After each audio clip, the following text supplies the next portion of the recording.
Welcome, willkommen. Bienvenue, добро пожаловать, witamy, Benvenuto. ようこそ To This Week in Voice Live.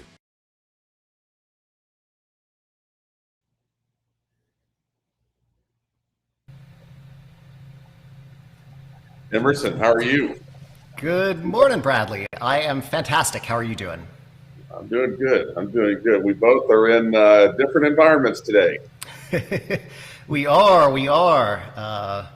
Good morning, good afternoon, evening for everybody in the audience. You can see my background is a little bit different. I'm actually streaming from Henson Scout Reservation, which is a 2,000-acre Boy Scout camp on the eastern shore of Maryland, where I have volunteered for this is my 21st summer. So we will be seeing some different interesting areas around camp over the next several weeks. And for anybody that is involved in scouting and is looking for a place to come for the summer, we still have availability. Boy Scout camp starts the 20th of June, and we have 5 weeks of programs. So I put a link down there at the bottom. We'd love to see everybody out here. Where are you calling from, Bradley? So I'm reporting live and direct from Orange Beach, Alabama, part of Gulf Shores on the southern coast, right on the edge of Alabama and Florida, the Alabama and Florida border. And it's where you can get them, especially if you have a 9-year-old with a social agenda of this camp, that camp, or whatever. And so I'm rested and relaxed, about as rested and relaxed as I get. So I'm excited to be here. Fantastic. Yeah, it's nice to be back in the swing of things. Shall we jump in? Yeah. For everybody out in the audience, we have a normal agenda that we follow. We'll start with some news from the recent weeks in the broader voice community. We will have an interview with the chairman and CEO of Sensory, Todd Mozer, and we're going back to an old favorite, playing a game of Dictionarium and see what words we come up with. Bradley, why don't you kick us off? Sure. So, I'm spending a lot of time. There's a lot of news that comes out that's related to features and related to tech advances, and I continue to gravitate toward the business of voice and conversational AI. And I want to take a moment this morning, where I am, afternoon or evening, wherever you are, who's watching, to reflect on what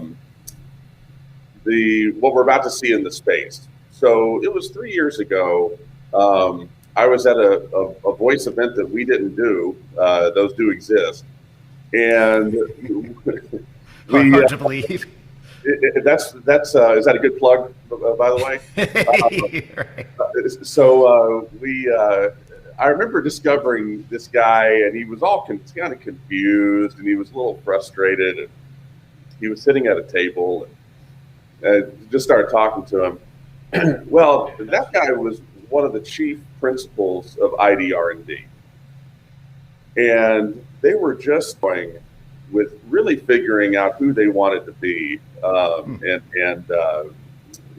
how they wanted to present themselves publicly. They had developed some really interesting technology. They had a really interesting sort of thesis for the company, but it was all kind of disheveled. Well, you fast forward 3 years, and the news this week is kind of quiet, honestly, with a lot of other things going on, as IDR&D acquired for roughly $50 million. So I think that is as instructive as anything else, that if you're playing in some part of the voice and AI value chain, it can be data science, it can be cloned voices, different ingredients to the conversational indeed does. If you're doing anything of value in this space, your day is coming where, if you have a well-run organization, you're going to get bought. I reflect back to, or at least someone's going to try to buy you. I reflect back to what Brian Romley said a long time ago. He said, there's not enough people who know enough about for all the demand that's coming. That kind of sounds like a token compliment. But the more I've reflected on that, no, that's a supply and demand issues we're seeing that's about to heat up the M&A in this space. So that's just where I wanted to start this morning. It's super exciting. Yeah, and we actually talked, I don't know if you remember, we talked about IDR&D, gosh, back in January when they first released the two-factor authentication for WhatsApp bots and how that was, incredible and unique in the market, significantly expanded their potential footprint. And yeah, it's not surprising with a capability like that a company like Metrock would look to acquire them. Complete agreement. Changing gears a little bit, so I wanted to talk about maybe not news. I think it's more in the rumor mill at this point, but the rumored replacement for Samsung Bixby that was accidentally leaked, I think on the 1st, called SAM. And so there is a company called Lightform that says that they were working with a marketing agency owned by Samsung. They've not acknowledged if this is a replacement or a companion perhaps to Bixby, but they released a ton of promotional content about it. Quickly took it down once it blew up on social media, but as everybody knows, once something's on the internet, it's not going anywhere. And it's interesting. It has a sort of Pixar kind of look, so it is, I think, just shy of the uncanny valley, something that that technical and non-technical people alike will not feel uncomfortable interacting with. And Samsung had been rumored recently that they were going to be defaulting to Google Assistant on all of their phones, which would have been a huge boon to the Google team. But this I wonder either calls that into question or suggests perhaps some new form factor for voice assistant, some new application beyond just the typical mobile phone driven use case that Bixby is largely limited to today. We've been hearing these rumblings for a while. I don't know if you remember that. Yeah. There's been some other things like that. Look, if you're going to do it, do it. But let me tell you, if you're going to roll out this person as your assistant, you better anticipate. Yes, Sam, as in the comments. You know what's coming from a mile away with this stuff. You know that someone's going to have something negative to say. They're not going to like the fact that it's a woman. So either you don't do it at all, or if you're going to do it, you hard commit, because there's nothing in between. If you come on there and you roll this thing out, and then a bunch of people say something negative, they don't like it, and then you take it away, that's the dumbest thing you can possibly do. Either don't do it, or do it and hard commit. There's nothing in between. And I think we're going to see this over and over and over again. I still keep my fingers crossed for Clippy coming back. Just to finish this thought a second, I love the Alexa as a human, folks. We had them come, Lauren Johnson speak. There's a whole, and it's a growing group of people that don't like that Alexa is feminized. And it's a human name and a woman name, generally, but Alexa is arguably the most successful voice assistant of all time. So, you look at these things and you try to make sense of it. This is something we're going to talk about again and again and again and again and again. And it's not going anywhere. I'm interested to see what they do. It's time for Samsung to decide what direction they're going to go in, and if it's this one, I'm intrigued. Yeah, it seems early stage. The designs seem more like mock-ups than anything else, but it'll be interesting to see how it evolves. Now let's get to our guests. Let me bring Todd on stage. Todd, good morning to you. Good morning. How are you guys doing? Doing very great. well. Yeah, Todd, thanks so much for joining us. So Todd, you are the one of the co-founders, the chairman and CEO of Sensory. You and your father and some other individuals had previously founded electronic speech systems, focusing more on speech generation. So in things like if anybody's played old video games like on the Commodore 64, some of that technology was used there. So I'm curious, for people that are not familiar with Sensory, or are familiar with Sensory but don't know sort of the origin story, what made you branch out to the space that you're in today? Well, first of all, Emerson, kudos to you for doing a little homework. Haven't heard about ESS in a long time, and you're right. Actually, I started Sensory with the same people I started ESS with, which is my dad and my brother. At the time, they were both academics. My dad is still an academic. He's literally a rocket scientist, and he's 92 years old, and he says he's writing some of the best research papers of his life. My brother, like many academics in the neural net and deep learning space, he's been hired by Google because Google pays professors so much more than being academics does. So he's now part of Google Brain. So I started the company with them 27 years ago, a long time ago, using neural nets, which obviously have become the popular approach for deep learning and doing everything today. And what we were trying to do was make it so that people could interact with products in the same way that we interact with each other. And at the time, this was in the early to mid 90s, we had gotten digital processing into all these consumer devices, and so they had all these features and capabilities, but we were still using the same stupid knobs to get to things, and so products actually had more features than people knew how to access. And we thought, well, voice and computer vision and these types of sensory functions would be a nice way to enable the interactions. Todd, y'all are, when you look at the space, the broad voice and AI landscape, y'all are a key independent player. And I want to ask you, I've asked a couple of people this on the show. I want to get you to sound off also. Is it your perception that as we enter into this next chapter, post-pandemic, amidst the pandemic, it always makes somebody mad. Whatever next chapter we're heading into, is it your perception that there's a greater appetite for people dealing with independent voice and AI players such as a Sensory, and that the appetite for dealing with Amazon and Google has decreased? Or is that not what you're seeing, and you think it's all overblown, and the appetite for dealing with Amazon and Google and Apple and Samsung is as great as it ever was? What are you seeing? Yeah, so I mean, each of those four, including Sensory, we're each in separate camps. Companies like Sensory is extremely customer focused. We're going to create models and pick up data and do everything that our customer wants because we make money from selling things to our customers.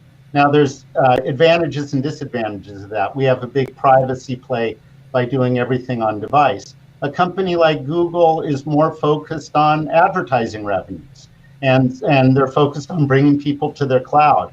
And so they're willing to do certain things for free, but you're giving up some privacy and your data and things like that in return. And Amazon has their own motivations. They have their cloud as well, which is a primary driver of their techniques. But I think Jeff Bezos said it best when he said, "Your margin is our opportunity." There's plenty of companies that have been burned, and you can read tons of articles about it when they partner with Amazon. So we're definitely the most customer centric, and as companies want to use their own wake words and really own their own data, they're turning more to companies like Sensory.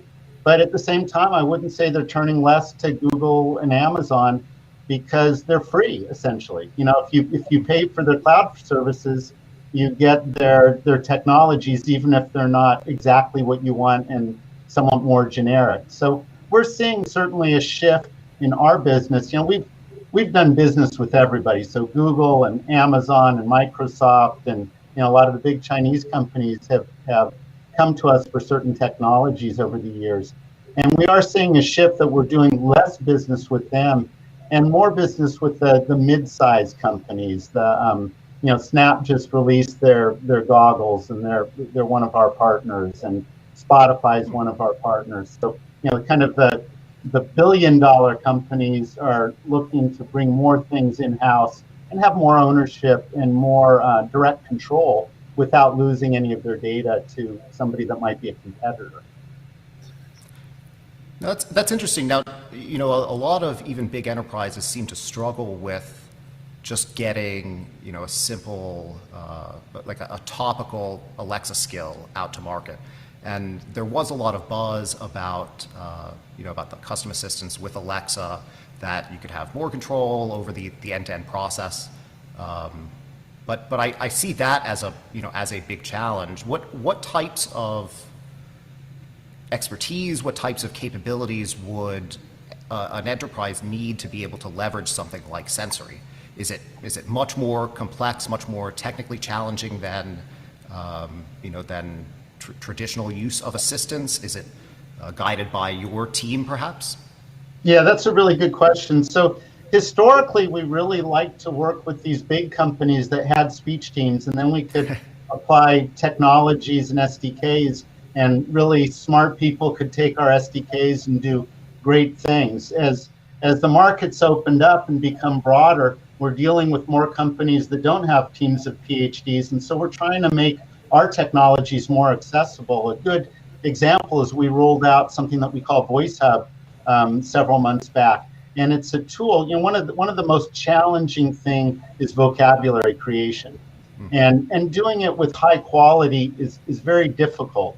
And we rolled out a tool that uses synthetic data to create custom wake words and dialogues and natural language interfaces, and it's been an enormous hit for us. We're enabling a lot of companies that either didn't want to pay the money for us to do custom development, or really didn't know what they wanted and needed an environment that they could tinker with that was easy to use, that didn't require a PhD to use it. So we're seeing a lot of interesting developments as the market grows.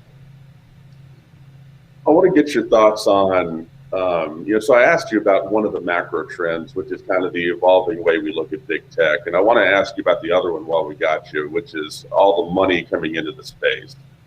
So, 2 or 3 years ago, especially 4 or 5 years ago, you weren't seeing anything. Say Spring got bought by Adobe, and that really was a lightning rod, because it was the first time that a voice and AI company really had gotten bought, and it just sort of woke everyone up. And there's other things here or there, but now it's much more active. I talked about ID R&D just in the first part of the show. What is your what do you think and see when you look at all the money coming into the space? Would you? I was reading an article the other day that sort of argued for taking cheap VC money over getting.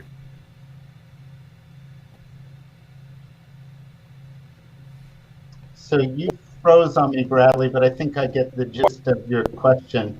Okay. So a lot of comments on it. You're absolutely right that the money pouring into deep learning in general has absolutely exploded. We're seeing it with chip companies that have inference engine chips for on-device processing. They've raised more than $1 billion over the last few years.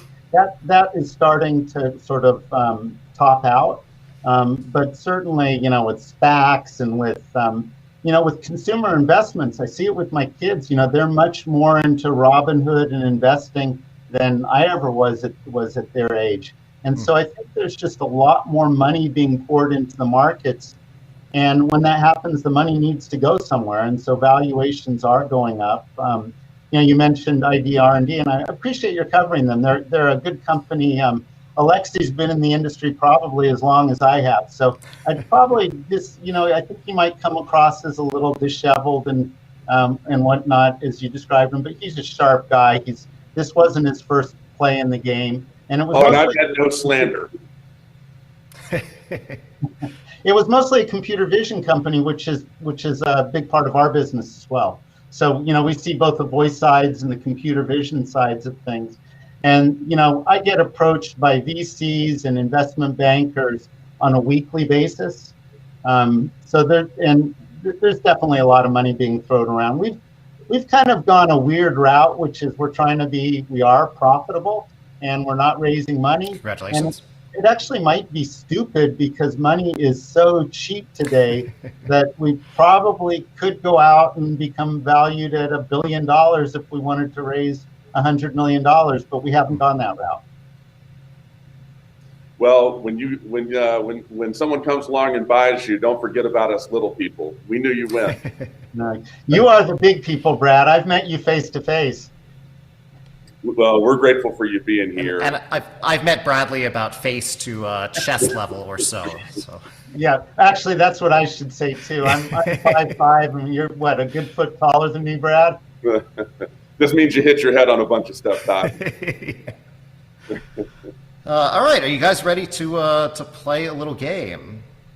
Let's play the game. I went to the website. What do I need to do? I put in the private chat there, I put a secret code. So if you enter that secret, if you pick a name, you enter that secret code, it will bring you right in.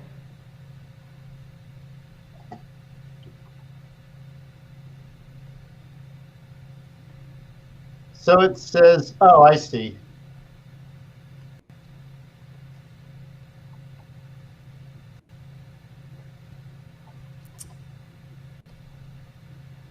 All right. We've got all three. All right, let's do this. And anybody out in the audience can go to jackbox.tv. If you enter code ZAQQ, you can watch along and vote for the best entries. So I don't know what we're doing. Yeah. So the first round, it will give us a made-up word and have us make up a definition for it. Then the second round, we have to come up with a synonym, and the third round we have to use it in a sentence. And each one of these rounds, we all get to vote, and the audience gets to vote on which ones we like best. So you'll want to look at your phone or your browser, however you logged in, and we will see the word here on our screen. And so we're going to type our stuff in, is that right? Yeah, exactly.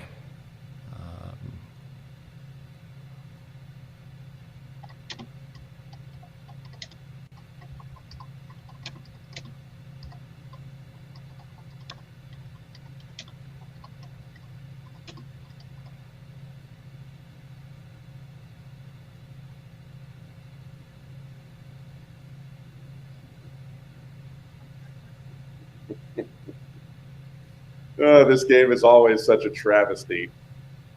Well, you guys are putting too much thought in it. Why do I have to wait for you? I'm done, man. Emerson, it's up to you. Let's see. All right, there we go.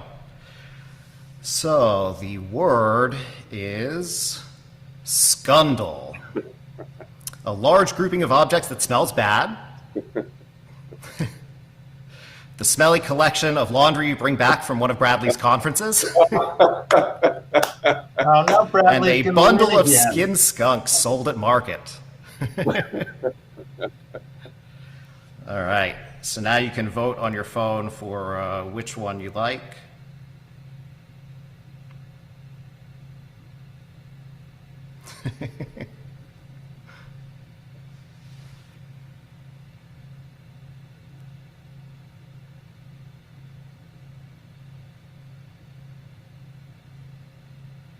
We're all thinking too alike. We got to go out of the box on the next round. Yeah. Oh, don't worry. It will. It'll happen. We'll degenerate. Yeah. All right. I chose mine. So you should see if you haven't voted yet, you'll want to vote on your phone. Ooh, almost out of time. I voted.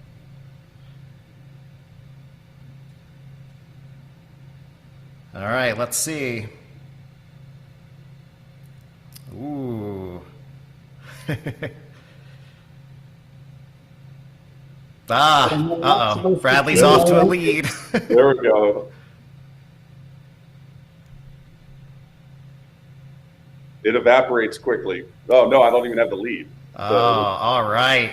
I got a like, and so I got 5 extra points. Okay, yeah, no, I gave you the light. No, that's good. That was a good one. All of them were good.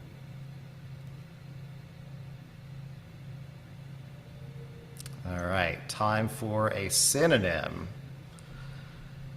Oh, geez. So I'm not seeing anything. Do I need to reload? There it is. Yeah, you might need to refresh the page if it doesn't show it on your screen now. So do we do a real word synonym or a made-up word synonym? Either one. Of a bundle of skinned skunks sold at market. I guess.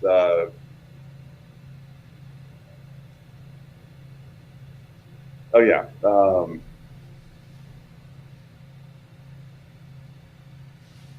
I ran out of time again. Yeah, this one's hard. At least the hardest one for me. Yeah, let's see. All right, Scundle. So refresher, it's a bundle of skinned skunks sold at market. We have a skunk pack and a smell. I did not intend to write smell. I was here. Let me come over. Todd, any luck? Getting it to show? It should show the votes now. So, what am I looking at the game screen or your screen? You should be looking at the browser on your phone or desktop, whichever one has. Right, but is it the game browser or the game browser? Yeah, the Jackbox. No, everything it shows me is either delayed or blank. I didn't have an opportunity to even put down the synonym. It was delayed on my end too. So I can like one of you guys. I'll give it. Well, if you can see the likes, then it should be bringing you in for this next one. Yeah, and this is the final part. And what is this, Emerson? You have to write. Now we have to use it in a sentence. There you go. Oh, now I see my score. Got to use skunk pack in a sentence. Can I do mine verbally so I can make it in time? It gives you a little bit more time for this one.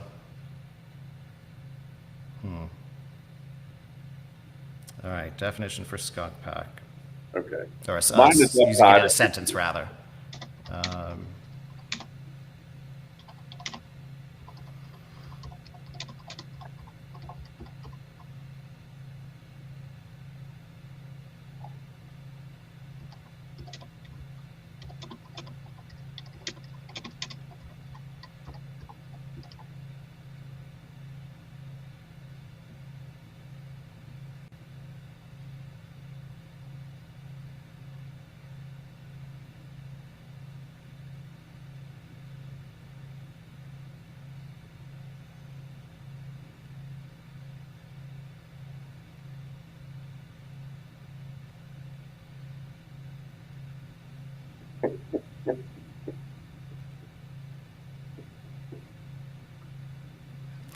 Oh, this is right.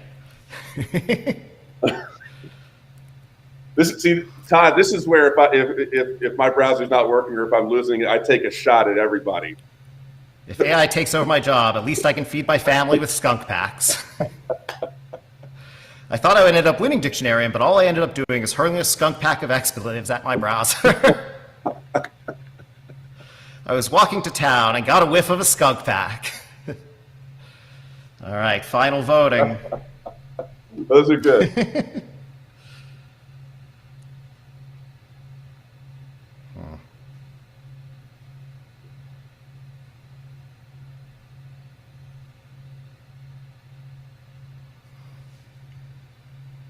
All right, the moment of truth.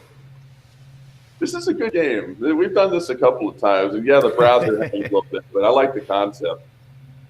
Yeah, Dictionarium's pretty silly.